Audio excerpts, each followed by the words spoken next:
아멘. 우리 같이 성경 봉독하겠습니다.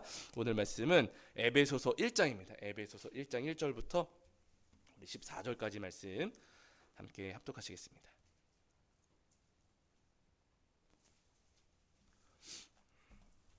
에베소서 1장 1절부터 14절까지 말씀인데요. 말씀이 조금 기시니까 우리 1절부터 7절까지만 함께 합독하시겠습니다. 에베소서 1장 1절부터 7절까지. 자, 1장 1절부터 7절까지 말씀. 자, 찾으신 줄 알고 함께 읽겠습니다. 함께 합니다. 하나님의 뜻으로 말미암아 그리스도 예수의 사도된 바울은 에베소에 있는 성도들과 그리스도 예수 안에 있는 신실한 자들에게 편지하노니, 하나님 우리 아버지와 주 예수 그리스도로부터 은혜와 평강이 너희에게 있을지어다. 찬송하리로다. 하나님 곧 우리 주 예수 그리스도의 아버지께서 그리스도 안에서 하늘에 속한 모든 신령한 복을 우리에게 주시되, 곧 창세전에 그리스도 안에서 우리를 택하사 우리로 사랑 안에서 그 앞에 거룩하고 흠이 없게 하시려고 그 기쁘신 뜻대로 우리를 예정하사 예수 그리스도로 말미암아 자기의 아들들이 되게 하셨으니, 이는 그가 사랑하시는 자 안에서 우리에게 거저 주시는 바 그의 은혜의 영광을 찬송하게 하려는 것이라. 우리는 그리스도 안에서 그의 은혜의 풍성함을 따라 그의 피로 말미암아 속량 곧 죄 사함을 받았느니라. 아멘. 우리 자리에 앉으시겠습니다. 여러분 한 주간 평안하셨지요? 네, 오늘도 우리 하나님 앞에 나와 예배하는 저와 여러분이 우리 주님께서 주시는 은혜와 사랑이 가득하기를 간절히 소원합니다. 자, 지난주에 저희가 출애굽기 13장 말씀을 통해서 우리에게 주시는 은혜를 함께 나누었는데요. 애굽의 모든 장자들이 죽임을 당하자 그제서야 바로가 자기의 마음을 꺾고 자기의 고집을 꺾고서 이스라엘 백성들을 내보내 주었습니다. 무려 430년 만에 이스라엘 백성들이 애굽에서 놓여가지고 자유를 얻게 되었는데, 그날 밤 이스라엘 백성들이 애굽 땅을 떠날 때 하나님께서 당부하시면서 이스라엘 백성들에게 주신 명령이 있었어요. 뭐라고 말씀하시냐면은, 이는 여호와의 밤이라 이스라엘 자손이 다 대대로 지킬 것이니라 라고 말씀을 하셨습니다. 애굽을 떠나오던 애굽을 이제 탈출하던 그날 밤을 절기로 삼아서 대대로 지켜야 된다라고 말씀을 하신 거예요. 왜 그날 밤을 절기로 삼아서 지키라고 말씀을 하시는가? 다른 이유가 아니고요, 하나님께서 베풀어 주신 그 구원을 어떻게 하라고요? 다 까먹으셨네.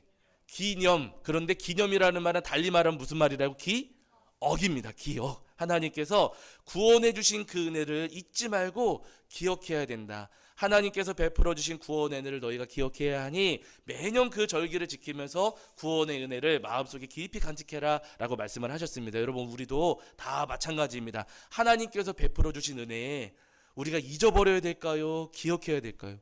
당연히 기억해야 됩니다. 다 잊어버리고 다 까먹고 살아가면은요, 여러분, 우리의 삶이 잘 살아갈 것 같지만은 과거를 잊은 백성의 민족에게 미래가 없는 것처럼 하나님의 은혜를 잃어버린 우리 성도님들의 삶에는요, 더 나은 미래, 더 나은 은혜를 기대할 수가 없다는 거예요. 우리가 이 땅을 살아가는 동안에 좌우로 치우치지 않고 믿음의 길을 단단히 지키려면은요, 베풀어 주신 은혜를 날마다 기억할 줄 알아야 됩니다. 바라기는 지난날 과거에 우리에게 베풀어 주신, 하나님께서 우리에게 넘치도록 부어주신 그 은혜들을 기억하시면서 이 땅에서 날마다 승리하며 살아가시는 저와 여러분이 되기를 주의 이름으로 간절히 축원합니다. 자, 이제 오늘부터는요, 우리가 에베소서 말씀을 나누려고 해요. 여러분, 에베소서 말씀은 잘 아시는 것처럼 전통적으로 바울 사도가 기록했다라고 많이들 알려져 있습니다. 바울 사도가 이 에베소서 말씀을 기록하신 것으로 많이들 이야기를 하시는데요, 바울 사도는 순교하시기 전까지 여러 편의 서신을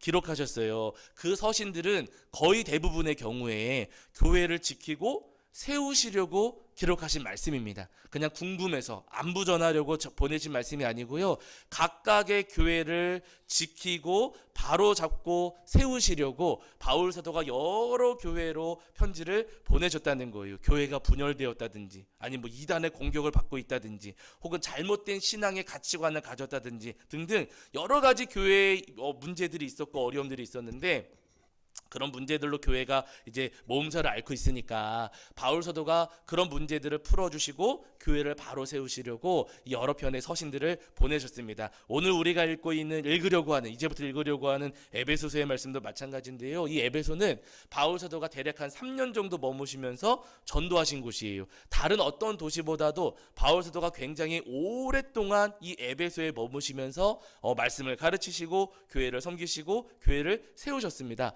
그만큼 이 에베소 교회는 바울 사도가 가장 많이 아꼈던, 바울 사도 굉장히 소중히 여겼던 그런 교회이지요. 그런 교회를 떠나셔가지고 이제 3차 전도 여정 마치신 다음에 바울 사도가 예루살렘으로 복귀하시는데, 그때 밀레도에서 바울 사도가 에베소의 장로들을 만나세요. 밀레도로 부르셔가지고 이제 에베소의 장로님들을 밀레도에서 마지막 인사를 나누는 겁니다. 근데 마지막 인사할 때 바울 사도가 굉장히 아파하는 마음으로 이 에베소 교회 성도님들, 에베소 교회 장로님들한테 이런 이야기를 하세요. 여기 한 구절만 찾아보실게요. 에베소서에는 책갈피 해두시고, 자, 에베소서에는 책갈피를 해두시고, 사도행전 20장입니다. 사도행전 20장.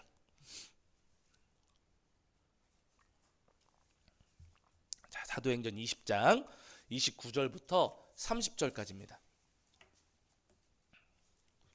사도행전 20장 29절부터 30절. 제가 가진 성경으로는 신약성경 224페이지 정도 있습니다. 신약성경 224페이지 정도에 사도행전 20장 29절과 30절 말씀. 자, 우리 찾으신 줄 알고 읽겠습니다. 함께합니다. 시작. 내가 떠난 후에 사나운 이리가 여러분에게 들어와서 그 양떼를 아끼지 아니하며 또한 여러분 중에서도 제자들을 끌어 자기를 따르게 하려고 어그러진 말을 하는 사람들이 일어날 줄을 내가 아노라. 바울서 이렇게 말씀하세요. 그렇게 3년 동안 정성을 다해서 에베소 교회 성도님들 가르치고 예배 드리시고 말씀 나누셨는데도, 그런데도 바울 사도가 뭐라고 말씀하시냐면요, 내가 떠난 뒤에 에베소 교회에 누가 들어올 거라고요? 일이. 그런데 어떤 일이에요? 귀여운 일입니까? 사나운 일입니까? 사나운 일이가 여러분에게 들어와서 양떼를 아끼지 않을 것입니다 라고 말씀하세요. 외부로부터 에베소 교회를 공격하는 박해와 공격이 있을 겁니다. 밖에서 들어오는 공격이 있을 겁니다 하는 이야기예요. 이 30절 말씀 보시면은 거기서는 또 누가 있어요? 여러분 중에서도. 그러니까 밖에서 이리만 들어오는 게 아니라 에베소 교회 내부에서도 문제가 생길 거예요. 그들은 누구냐면은요, 제자들을 끌어 자기를 따르게 하려고 어그러진 말을 하는 사람들이 생겨날 것입니다. 교회 안과 밖으로부터 에베소 교회를 흔들고 어렵게 하는 일들이 분명히 일어날 것입니다 라고 하시면서 바울 사도가 이 에베소 교회 장로님들에게 당부하시면서 말씀하시고 인사하시는 장면이에요. 여러분이 우리는 뭐 초대교회로 돌아갑시다 많이들 말씀하시지만은요, 초대교회 상황이 그렇게 우리가 상상하는 것처럼 막 아름다운 교회, 그리고 믿음이 든든한 교회 그러지는 않았어요. 이제 막 세워지는 교회였기 때문에 연약한 부분도 많았고 부족한 부분도 굉장히 많았고요. 갈등을 빚고 싸우고 다투는 경우도 굉장히 많았습니다. 무슨 고린도 교회 같은 경우는 파당이 나눠져 가지고 다퉜고, 뭐 로마 교회 같은 경우도 유대인 출신과 이방인 출신들이 서로 갈등을 겪고 했잖아요. 초대교회라고 해서 여러분 아주 바르고 건강한 교회다라고 우리가 단정지어서 이야기할 수는 없다는 거예요. 초대교회 안에도 여러 가지 어려움들이 있었습니다. 그 어려움에 처했을 때 바울 사도가 그렇게 흔들리고 고민하고 방황하는 교회를 든든히 세우시려고, 건강한 교회로 세우시려고 보내신 말씀들이 바울 사도의 서신이에요. 에베소서도 마찬가지입니다. 에베소 교회에 여러 가지 문제들이 있고 에베소 교회에 여러 가지 고민들이 있으니까 에베소 교회를 든든히 세우시려고 보내신 말씀이 이 에베소서의 말씀이에요. 그래서 여러분 우리가 이 에베소서의 말씀을 오늘부터 나누려고 하는 겁니다. 왜냐하면 우리 교회도 12년 동안 지하에 있다가 이제 어디로 가요? 에? 저만 가요? 아니죠.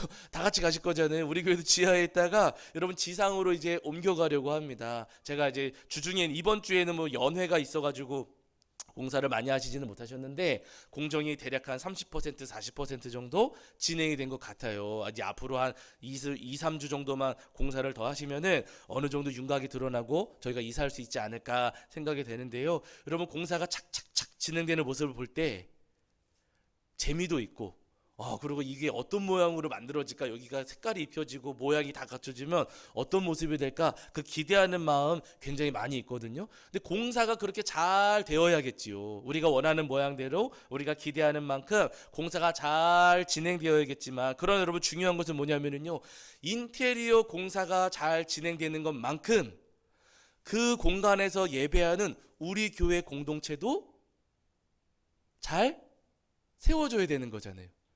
아닌가요? 이럴 때 아멘 하셔도 되시는데. 예. 여러분 건물 그 인테리어 공사 잘 돼야겠지요. 그러나 어떻게 보면 그것보다 더 중요한 것은 뭐냐면요, 그곳에 이사 가서 예배하려고 하는 우리 교회 공동체가 더 건강하고 더 바르게 세워져야 합니다. 아멘 해주셔야 되세요. 여러분 잘 아시겠지만 교회는 건물이 아니잖아요. 십자가 걸려 있으면 우리는 그냥 지나가면서 교회다, 교회다, 우리는 그렇게 편히 이야기는 하지만은요, 교회 건물 자체가, 그 건물 자체가 교회는 아니에요. 교회는 뭐냐면은요, 예수님을 그리스도로 믿고 고백하는 성도님들이 모이는 그 모임, 그 공동체가 교회예요. 그러니까 여러분 우리가 지하에 있어도 교회고 저 들판에 나가도 우리는 교회예요. 건물 없으니까 우리는 교회 아니에요, 여러분. 우리가 모여 있기만 하면은 우리는 교회라고 부를 수가 있는 겁니다. 교회에서 여러분 중요한 것은 건물이 아니라 우리 공동체, 우리의 모임 자체가 교회이기 때문에 이 교회 공동체가, 우리 모임 공동체가 더 중요하다는 거예요. 저를 가르쳐 주셨던 은사님께서 해주셨던 그 표현을 빌려서 이야기하면은요, 하드웨어도 중요하지만 하드웨어에 들어가는 조금 어려운 용어, 소프트웨어. 예, 하드웨어도 여러분 겉의 모양도 중요하지만은요, 그 속도 중요하다는 거죠. 바라는 여러분, 우리가 교회 이전을 우리 성도님들이 함께 준비하시고 기도하시면서 건물 자체 인테리어도 중요하지만 하나님 우리 교회 공동체가 더 건강하고 바른 그리스도의 몸된 교회가 되게 하여 주시옵소서 기도하시는 저와 여러분이 되기를 주의 이름으로 간절히 축원합니다. 여러분 생각을 해보세요. 건물을 멋있게 해주세요. 우리 교회 이야기 말고 정말 교회 건물을 어마어마하게 지었는데 대저택이에요. 마당도 있고 막 수영장도 있고 별의별 거 다 있어. 다 있는데 거기에 강아지들만 살아요. 어마어마한 집인데 강아지들만 뛰어놀아요. 그러면 그 집은 무슨 집이에요? 에? 멋있는 집이지만 강아지들만 들어있다면 그러면 그 집을 우리는 개집 이렇게 부릅니다. 좋은 집이라고 부르지 않고요. 건물은 괜찮은데 저기는 개집이네. 우리가 그렇게 부르지 않겠습니까? 마찬가지로 건물은 어마어마하게 큰데 거기에 이만희를 그리스도라고 이야기하는 사람들이 모여 있어요. 그럼 여러분 거기는 교회입니까? 아닙니까?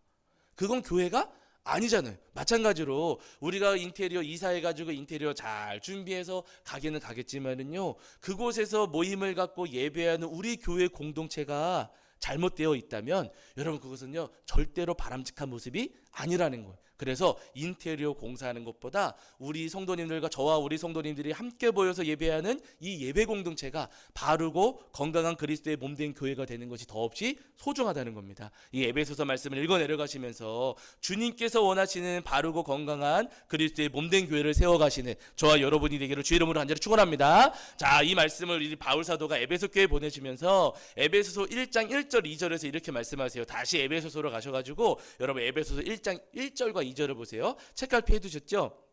자, 에베소서 1장 1절과 2절입니다. 자, 에베소서 1장 1절과 2절입니다.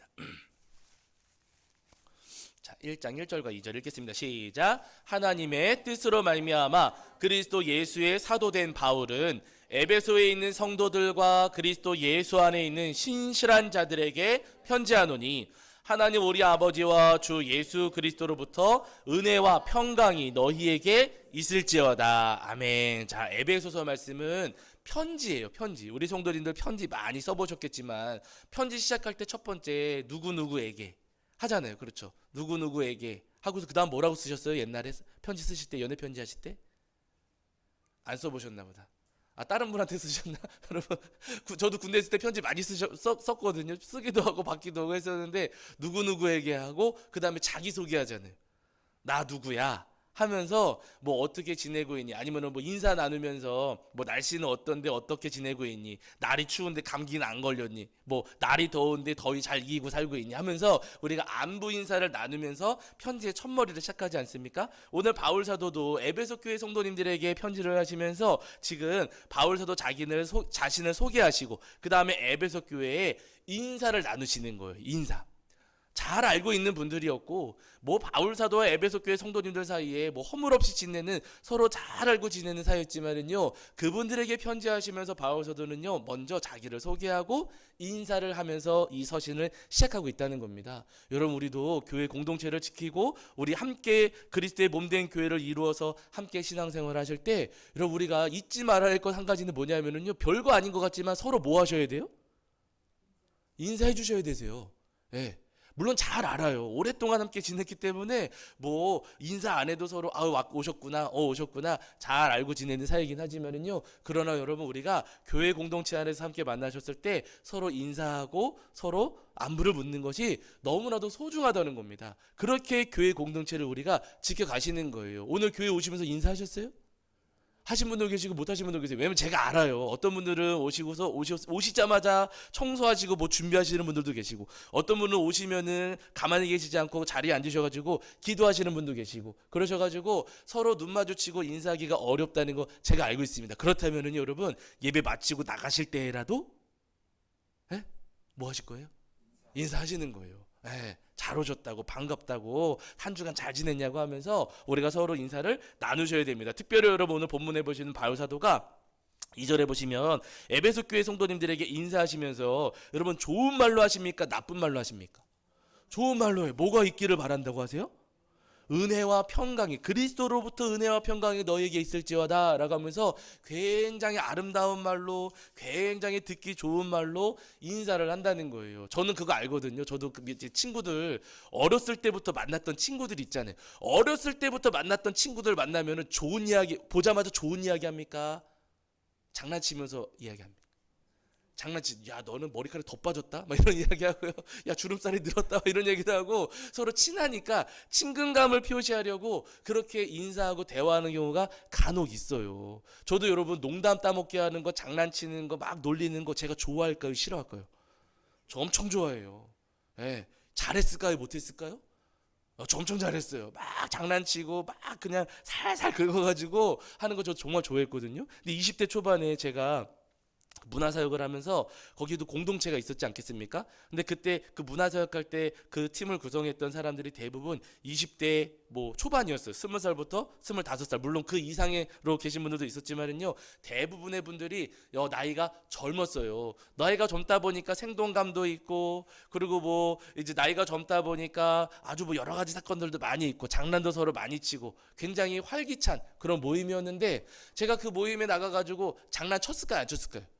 저 장난 열심히 쳤어요. 막 뭐 있으면은요, 분위기 띄워보려고 농담 따먹기도 하고 장난도 치고 막 하는데, 어느 날 재미있게 막 이야기하고 막 뭐 그렇게 뭐 농담하고 이야기하는데 갑자기 한 사람이 울면서 뛰쳐나가는 거예요. 깜짝 놀랐어요. 뭐예요? 상처받은 거예요. 저는 웃자고 한 이야기고 장난치면서 한 이야기였는데, 그분은 그 말 한마디가 마음에 상처가 된 거예요. 근데 그런 일이 제가 몇 번이 있었어요. 이것도 이해를 못하나? 그러면서 그런 일들이 몇 번, 제가 두세 번 겪고 나서, 말을 조심해야겠구나. 우리가 그런 말 있잖아요. 무심코 던진 돌에 누가 맞아요?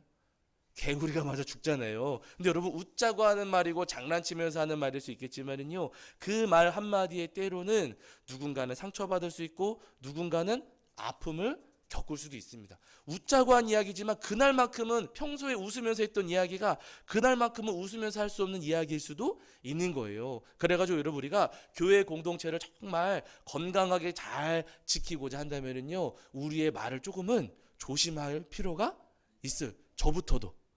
저부터도 대화 나누고 이야기를 할 때 최대한 오해 사지 않도록, 최대한 우리 성도님들께서 상처받으시지 않도록, 물론 장난으로 하는 이야기이고 웃자고 하는 이야기일 수 있겠지만은요, 다른 분들의 마음 가운데 혹시나 이 말이 혹시나 걸림이 되지 않도록 우리가 조심하면서 교회 공동체를 지켜갈 필요가 있다는 겁니다. 바라는 여러분, 우리 성도님 서로를 너무 아끼시고 너무 사랑하시고 또 서로를 너무 잘 아시는 것 알지만 교회 공동체를 위해서 여러분 우리의 입술을 조금씩은 다듬으시고 정지하시는 저와 여러분이 되기를 주의 이름으로 간절히 축원합니다. 여러분, 다른 이야기 아니고요, 오늘 바울 사도가 하는 것처럼 우리가 서로 위로하고 격려하면 돼요.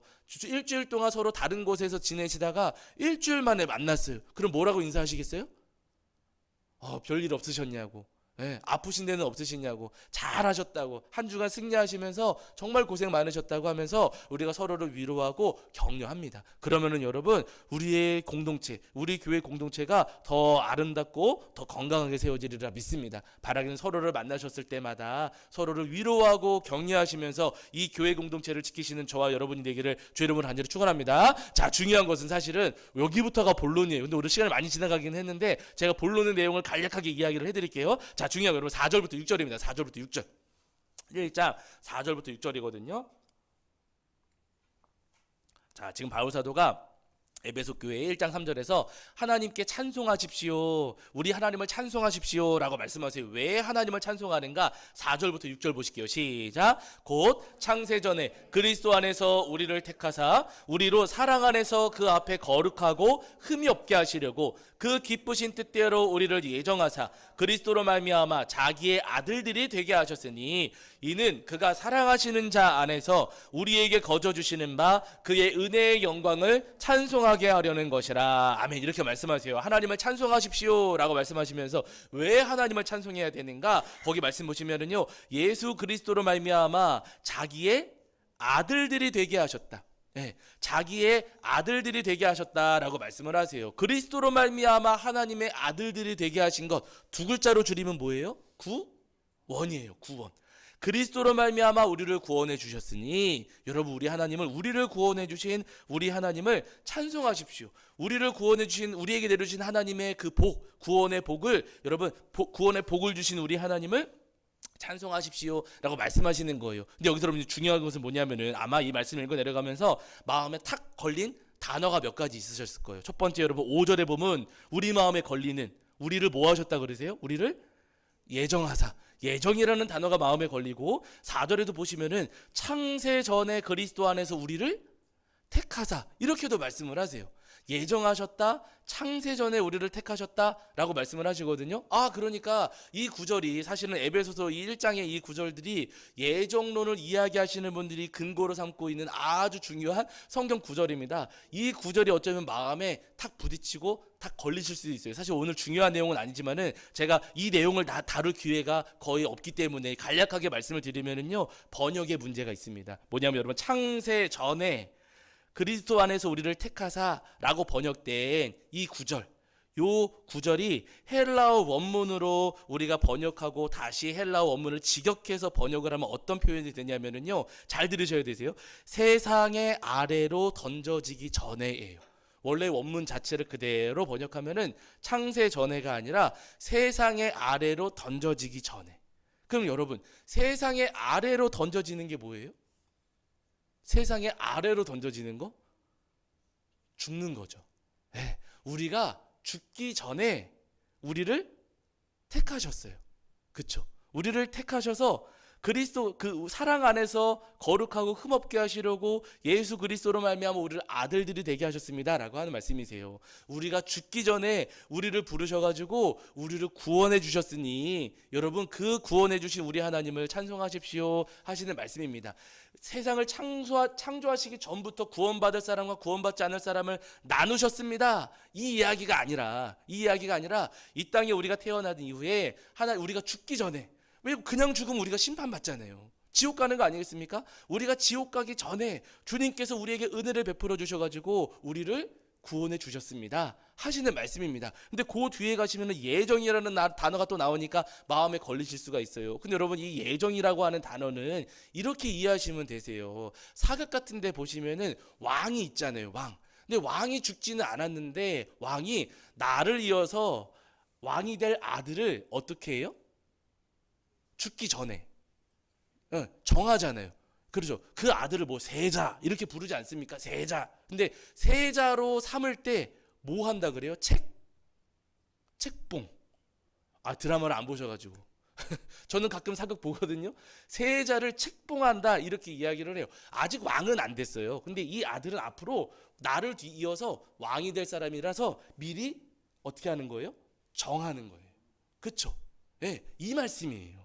우리의 하나님의 아들들로, 그리고 그 이제 1장 우리가 읽지는 않았지만은요, 그 뒤에 후반에 이어지는 말씀들 쭉 보시면은요, 우리를 상속자로 삼으셨습니다. 근데 여러분, 우리가 지금 하나님의 나라를 우리가 지금 받지는 않았잖아요. 그렇죠? 천국 땅을 우리가 물려받지는 않았잖아요. 그러나 우리가 나중에 예수님을 믿어가지고 구원을 받았으니 나중에 천국을 우리가 유업으로 물려받을 거예요. 물려받을 사람으로 어떻게 된 거예요? 미리 예정이 된 거예요.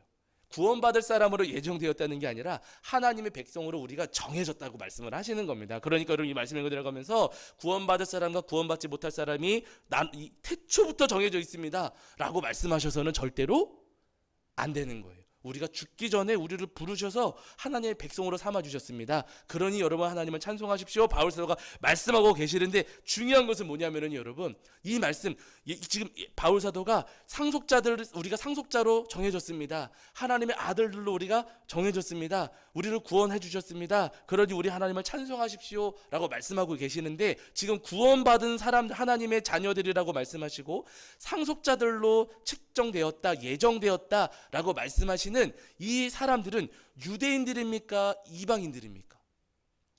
이방인들이에요. 이게 중요한 거예요. 사실 오늘 본론은 이겁니다, 여러분.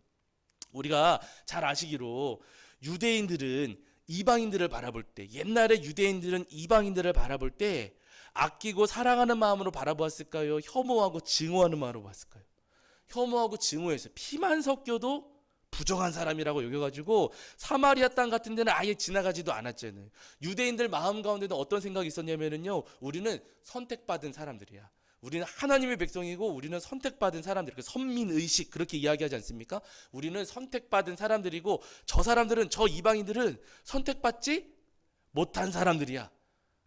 그러니까 구원을 받아도 우리가 받고, 선택받지 못한 저 사람들은 구원 받는 거예요, 못 받는 거예요?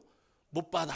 부정한 사람들, 저 사람들은 아주 우상 숭배하는 죄인들, 이렇게 치부했습니다. 바울 사도도 여러분, 예수님 만나기 이전에는 그런 선민 사상이 있었잖아요. 그렇죠. 그래서 바울 사도도 여러분, 심지어 어느 정도였냐면은 유대인 가운데 예수님을 믿은 사람들조차도 바울 사도는요, 죽어 마땅한 사람들이라고 여겨가지고 그 사람들 막 죽이려고 쫓아다니던 그런 사람이었어요. 이방인들은 사람 취급도 하지 않았고, 그때 당시 유대인들 같은 경우는 이방인들은 어떻게 생겼냐면요, 지옥에 떨어져 마땅한 사람들이고 지옥의 불쏘시개 정도로 쓰일 사람들이다, 이렇게 혐오하고 증오하는 마음이 있었습니다. 그런데 오늘 본문 말씀에서 바울 사도가 그 이방인들로 구성되어 있는 에베소 교회를 향해서 말씀하실 때, 여러분들은 지옥의 불구덩이에 던져질 사람들입니다. 여러분들은 지옥의 불쏘시개입니다 라고 합니까? 하나님 나라의 상속자라고 합니까?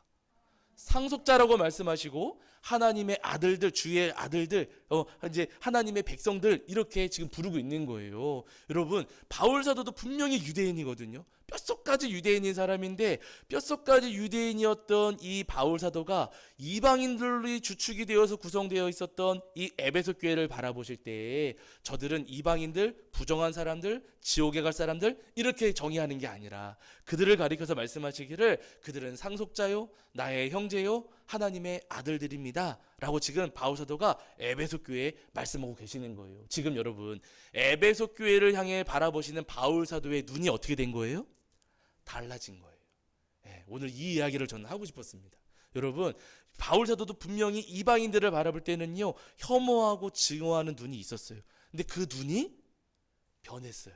언제 변했어요? 예수님 만날 때. 다메섹에 있었던 초대교회 성도님들 잡으려고 바울 사도가 막 하다가 밝은 빛으로 찾아오신 예수님을 만났잖아요. 그때 여러분, 바울 사도가 그 빛 가운데 예수님을 경험하고 나서 3일 동안 앞을 보지 못했습니다. 눈을 뜨지 못하고 3일 동안 눈을 감고 있었어요. 그러다가 예수님께서 보내주신 그 아나니아라고 하는 사람, 그 아나니아가 안수하여 기도하니 그제서야 눈이 떠지는데, 눈이 떠질 때 눈에서 어떻게 됐다고요? 비늘 같은 것이 벗겨졌다라고 말씀하세요. 눈에서 비늘 같은 것이 벗겨지면서 바울 사도의 시선도 변했습니다. 이전에는 나와 다른 사람들을 혐오하고 증오하고 그 사람들을 죽이려고 하고 정죄하고 그런 마음으로 가득했다면요, 예수님을 만나고 나서 그의 시선이 변화되니까 세상 사람들을 바라볼 때 저들은 구원받아야 할 하나님의 백성들이고 하나님께서 애타게 기다리시는 잃어버린 하나님의 자녀들이로구나 하는 마음으로 바울 사도의 시선이 변화되었다는 거예요. 바라는 여러분, 오늘 저와 함께 예배하시는 저와 여러분, 우리 성도님들 모두가 이 바울 사도처럼 한 영혼을 바라보는 시선이 변화되실 수 있는 저와 여러분이 되기를 주의 이름으로 간절히 축원합니다. 여러분, 너무 안타까운 것은요, 우리 성도님들 중에는 그런 분들 안 계시겠지만 때때로 여러분 신앙생활 열심히 하시는 분들 가운데에도 유대인들의 눈 혹은 바리새인들의 눈을 가지신 분들이 더러 계세요. 그래서 나와 다른 분이 교회에 오시면 반가운 마음으로 바라볼까요? 못마땅한 눈으로 바라볼까요? 반가운 마음으로 바라봐야 되는데 저같이 못된 사람들, 저같이 여러분 바리새인의 눈을 가지고 있는 사람들은 저하고 조금 다른 분이 오셨을 때 어떻게 바라볼까요? 못마땅하고, 아유 왜 왔을까? 저는 못된 목사니까. 그런 우리 성도님들 가운데 아무도 안 계시지만은요, 바리새인의 눈, 유대인으로 바라보면서 여러분 한 영혼을 반가이 여기고 한 영혼을 사랑하고 아끼는 마음보다도 못마땅하게 여기고 기분 나쁘게 여기는 경우가 더러 있습니다. 그러나 여러분, 우리가 제가 말씀드렸잖아요. 우리 교회 공동체가 그리스도의 몸된 교회입니다. 그렇다면 우리가 그리스도의 몸, 예수님의 몸이라면, 우리 공동체가 예수님의 몸이라면 우리 눈에는 내 눈, 색안경을 낀 내 눈을 꽂아놔야겠습니까? 예수님의 눈이 있어야겠습니까? 예수님의 눈이 있어야겠죠. 그리스도의 몸이니까요. 우리가 바라는 여러분, 혹시나 우리 안에 바울 이전, 예수님 만나기 이전에 바울이 가졌던 그 바리새인의 눈이 혹시 우리에게 있다면은요, 여러분, 예수님 저의 눈을 고쳐주시옵소서. 저의 시선을 고쳐주시어서 저도 예수님의 마음으로 한 영혼을 바라보고 하나님의 마음으로 한 영혼을 바라보게 하여 주시옵소서 기도하시는 저와 여러분이 되기를 주의 이름으로 간절히 축원합니다. 여러분, 제자들이 예수님하고 길을 가다가 제가 몇 주 전에 말씀드렸어요. 길을 가는데 태어날 때부터 앞을 보지 못하는 사람이 있었습니다. 그랬더니 제자들이 예수님께 뭐라고 여쭤보냐면요, 예수님, 저 사람은 누구의 죄 때문에 앞을 보지 못하는 거예요? 저 사람 본인의 죄 때문인가요? 부모의 죄 때문인가요? 하면서 예수님께 여쭤본 거예요. 태어날 때부터 앞을 보지 못하는 사람인데 그 사람을 바라보는 제자들의 눈은 바리새인의 눈입니까? 예수님의 눈이었습니까? 바리새인의 눈이었던 거예요. 정죄하려고 하고 누구 죄 때문이 막 분석하려고 하고 하면서 안타깝게 여기고 불쌍히 여기는 것 아니고요, 그 사람의 죄를 들춰보려고 했습니다. 그러니까 그때까지도 제자들의 눈은요, 예수님의 눈이 아니라 바리새인의 눈, 사람의 눈을 가지고 있었던 거예요. 근데 이 제자들이 예수님과 함께 동행동거하고 예수님의 십자가 사건을 경험하고 그리고 나서 성령의 임재를 경험한 이후에 그 눈이 변화되었어요. 그래가지고 이런 베드로와 요한이 사도행전에 보시면, 사도행전 3장에 보시면 베드로와 요한이 성전에 기도하러 올라가잖아요. 기도하러 가다 보니까 성전 미문에 한 사람이 앉아가지고 구걸을 하고 있는데 이 사람이 태어날 때부터 걷지 못하던 사람입니다. 예전에 눈을 가지고 있었다면은 그 앞을 지나가면서 둘이서 뭐라고 속닥거렸을까요? 예전의 눈이었다면, 야 요한아, 저 사람은 누구 때문에 못 걸을까? 할까요, 안 할까요? 예전의 눈이라면 그렇겠죠. 베드로야, 저 사람은 자기 죄 때문에 그런 것 같아 라고 하면서 예전의 눈을 가지고 있다면 그 사람을 정죄하고 마음속으로 싫어하고 증오하고 혐오하는 마음을 가졌겠죠. 그런데 여러분, 예수님의 은혜를 경험하고 성령의 인재를 경험했던 그 제자들의 마음이 변화되었고 그들의 눈도 달라졌습니다. 그래가지고 여러분, 그 미문 앞에서 구걸하는 그 영혼을 보았을 때 두 사람이 어떻게 해요? 우리한테 은과 금은 없지만 나사렛 예수 그리스도 이름으로 명하노니 이르라 걸으라 하잖아요. 그 사람을 정죄하는 것 아니라 어떻게든 이 영혼을 도우려고 하고 섬기려고 하고 그 영혼을 안타깝게 여기는 마음으로 예수님의 은혜를 흘려보내고 나누지 않습니까? 그랬더니 그 영혼이 일어서 가지고 걷기도 하고 뛰기도 하고 찬송하는 놀라운 역사가 일어났습니다. 여러분, 오늘 우리도 마찬가지입니다. 우리의 눈이 여전히 바리새인의 눈이라면요, 여러분, 우리 교회 절대로 부흥하고 성장할 수 없어요. 죄송하지만 바리새인의 눈을 가지고서 그 눈을 가지고서 여러분 우리 그리스도의 몸을 이루려고 하면은요 절대로 여러분 우리는 건강한 예수님의 몸된 교회를 만들어갈 수가 없습니다. 바라는 여러분, 혹시나 우리 안에 바리새인의 눈과 같은 것들이 있다면은요 예수님 저의 눈을 고쳐주시옵소서. 하나님 저의 마음에 하나님의 마음을 허락해 주시고 저의 마음에 예수님의 마음을 허락해 주시어서 주님의 눈으로 한 영혼을 안타깝게 여기고 긍휼히 여기고 또 소중히 여기고 사랑하고 아끼는 눈으로 바라볼 수 있는 제가 되게 하여 주시옵소서. 기도하시는 저와 여러분이 되기를 주의 이름으로 간절히 축원합니다. 자, 우리 찬송합니다. 찬송가 여러분 220장입니다. 220장 220장 찬송하시면서 준비하신 예물 봉헌하겠습니다. 찬송가 220장입니다. 220장